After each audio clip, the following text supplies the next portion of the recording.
Class 10 exercise 8.2 practice के लिए है। क्वेश्चन नंबर फर्स्ट का हेडिंग है evaluate the flowing. Question number 5 है, इसे हम क्वेश्चन है। क्वेश्चन को सॉल्व किस तरीके से करेंगे यहाँ पे देखेंगे सॉल्यूशंस। क्वेश्चन को यहाँ पे first of all as it is देखेंगे। यहाँ पे given expression, given expression that 5 cos square 60 degree plus 4 sec square 30 degree minus 10 square 45 degree whole divided by sin square 30 degree plus cos square 30 degree. इसमें सभी का value put करेंगे, सभी का value put करेंगे। इस एक्सप्रेशन में वैल्यू पुट करेंगे। एक इक्वल टू के सामने एक एग्जैक्ट स्ट्रेट लाइन खींचेंगे, 5 होगा। cos स्क्वायर 60 डिग्री का वैल्यू 1/2 होता है, ये होल स्क्वायर हो जाएगा। ये आपको याद रखना पड़ेगा, cos का, sec का, tan का, cot को याद रखना, तब वैल्यू पुट करने में आपको आसानी होगा, इसलिए याद करना जरूरी है।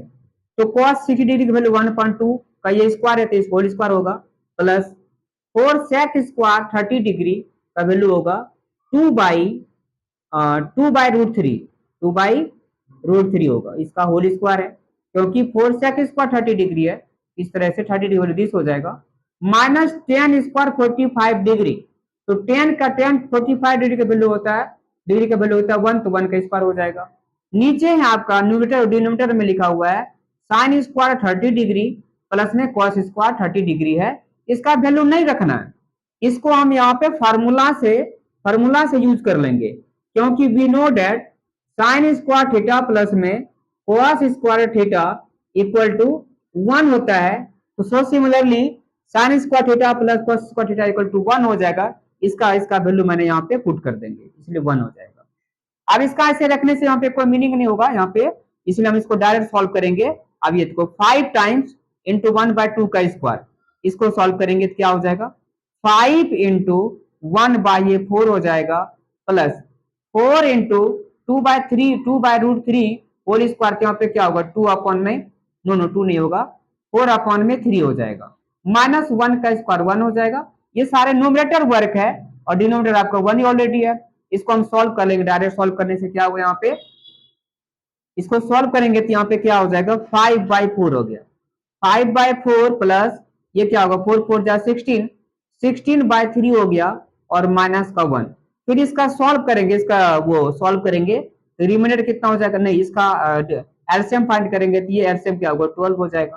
फिर यहाँ पे क्या 4 3 जा 12, यहाँ 15 हो जाएगा, और प्लस में 3 4 जा 12, ये क्या होगा 3 4 जा 12, तो क्या होगा यहाँ पे 64 आएगा, और माइनस का यहाँ पे 12 हो जाएगा, -12 हो गया यहाँ पे एलसीएम सॉल्व करके। फिर फाइनल रिजल्ट क्या होगा, ये दोनों को पहले 15 और 64, यहाँ पे क्या होगा 79 हो गया, 79 माइनस में 12 और होल डिवाइड बाय 12, ये सॉल्व करके क्या होगा 67 होल डिवाइड बाय 12, ये आपका फाइनल आंसर आएगा। इस क्वेश्चन का फाइनल आंसर 67/12। इस तरीके से क्वेश्चन को बनाएंगे, जहां पे फार्मूला का आवश्यकता है वहां पे फार्मूला के यूज से हेल्प करेंगे, कोई जरूर नहीं कि हर जगह वैल्यू ही पुट करेंगे, ऊपर भी कहीं अगर देख लेंगे अगर सेटिंग हो रहा है फार्मूला तो फार्मूला का यूज करेंगे। फार्मूला बना किस लिए है, इस क्वेश्चन में एप्लीकेशन में बनाने के लिए फार्मूला का यूज हुआ है, इसलिए आपको फार्मूला से लगाने से क्या होगा मेरा समय का बचत होता है। अगर मैं इसको यूज नहीं करता तो लगता फिर इसको भी सॉल्व करता, फिर डिवाइड करता, कितना मुश्किल होता है। इसलिए एक जो फार्मूला होता है ये हमको क्वेश्चन बनाने में हेल्प करते हैं और समय की बचत होता है, इसलिए फार्मूला का यूज अवश्य